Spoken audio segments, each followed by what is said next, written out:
Hello and welcome back to another Talking Tale video. In today's one, we're looking at all the TMNT comic books that were coming out in May. And yeah, this month is not looking good for new comics.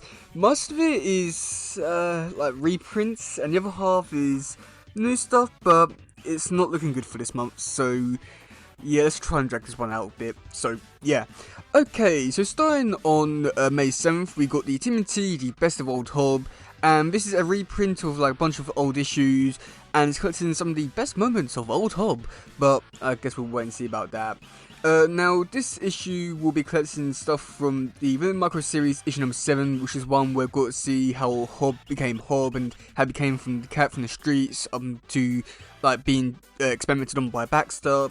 Then we got issue number 39, which I believe was the one where the Turtles, Metanimals fought Being Rocksteady in the streets. And then we've got TMNT Universe number 5, which is the one where we got to see Old Hob team up with Leatherhead, take down Han in the dogfighting ring. And then also the most recent issue, which I'm quite surprised they included, is TMNT The Samurai Adventures issue number 16, which I'm pretty sure is the one where they first introduced the Phantom into the like A7 universe, and they try and trick the Turtles into joining them. So yeah, I mean, I say that overall, this is a pretty decent section of books, I want to say, for the most part, in terms of Old Hob stories. I feel like maybe there are a few better ones out there, but considering like trying to say that this is some of his best moments, did they not think about the fact that he just self-demution bomb or anything like that? But no, well, okay, moving on to the next one, which is the TMNT, the Best of Volume 5. Somehow they've made 5 volumes of this. God. We really need new content. But this one will be collecting stories for Alapex, Mondo Gecko, Slash, and Dark Cleo. God, they are really desperate for this series. Yeah, so if you been collecting this series, they just put all those issues together.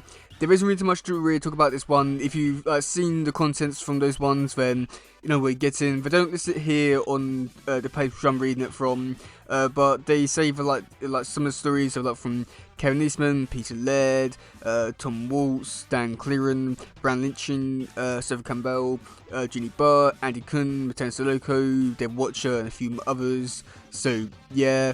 I mean, I feel like the idea of this Best Hob series was definitely there at the beginning, but now with like some of the characters like Dark Cleo, they are really getting desperate. But well, at least they're trying. I'll at least give them that. But boy, are they desperate. So yeah, so we're moving over to the next one, which is finally a brand new issue. It is the TMNT, the Mutant Nation issue number 6. So the discussion for this issue, it is Viva Rocksteady hit Las Vegas. Millions of viewers tune in for a boxing match for over a century, and Viva Rocksteady have found front row seats. But when the fights don't go their way, our fellow mutants take matters into own oversized hands, causing some very dangerous people a lot of money. With the entire city hot on the heels, can Viva Rocksteady escape Las Vegas without destroying it? And in the backup story, meet Northampton's ninja protector, Lita. So yeah, so I have to say that overall, I do enjoy how they are going back like to like a somewhat of an old storyline where I believe it was issue 2, I want to say, Mutant Nation, and the backup story with the Casey Jones stuff where we did get to see Beam Rocksteady leave to go to this place. So it is good to see them actually following up on that story. I can't say if I'm excited for it whatsoever, but it's great. But also at the same time, this is also another story set in the past. Do they not think about release order or timelines or anything like that?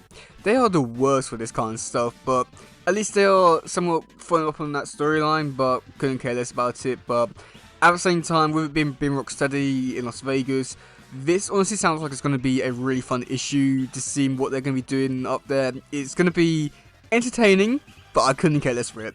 And then also for the backup story where I do get to see Lita there, that's something which I'm quite curious about, because I'm very curious to see what I'm going to be doing for a story, where it goes next or anything like that. I mean, there could be some stuff there.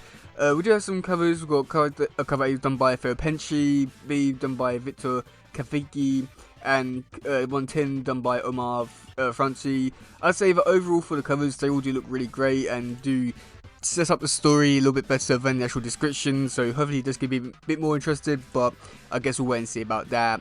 And then for the final issue that coming out in May, which will be coming out on May 28th, we got the Timothy, the Samurai Adventures, issue number 25, and this one, I'm looking forward to quite a bit because of one character.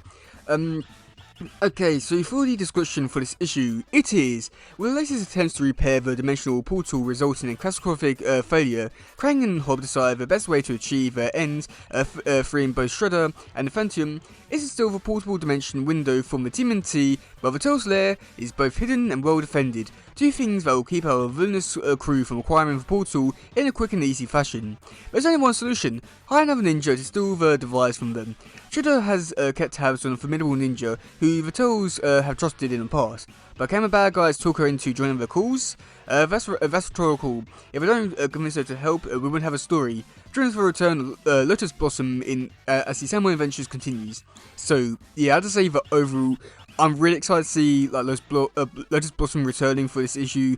It's been so long since we had this character in the series. I'm really curious to see what we're gonna be doing with the character and all that kind of stuff. I mean, there was one thing which I do find like a tad bit weird is saying that like in this universe, like Shredder and Krang, they don't know about the Tails lair and that kind of stuff. But I'm pretty sure that like other villains and even Shredder himself have like gone to the Tails lair before.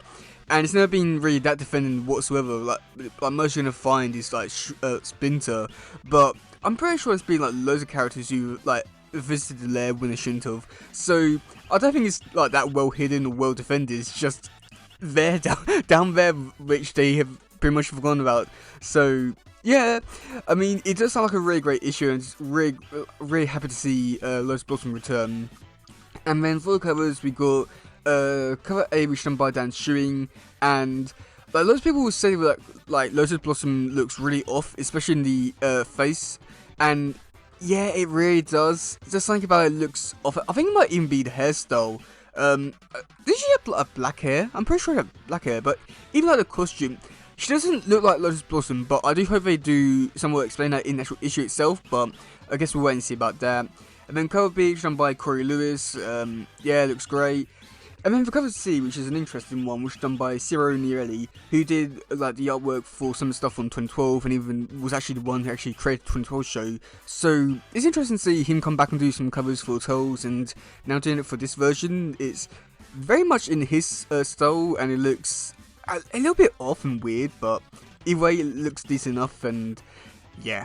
But yeah, let me know in the comment section below what you think about all this. Are you looking forward to these ones? Are you not? I mean, I have to say that overall, with this only being 2 new issues, I mean, there's not really much I can really say, because looking forward to Samurai Adventures ones just because they was amazing. Mutant Nation one, I mean, I guess I might also get excited and happy for that one because it's the only other new story in this month, which is very disappointing and poor for IW, but yeah, they've really got desperate with the compilations and best of series, so oh boy. But yeah, that's going for today, guys. If you please share, subscribe, and other stuff. Goodbye, yo, bye.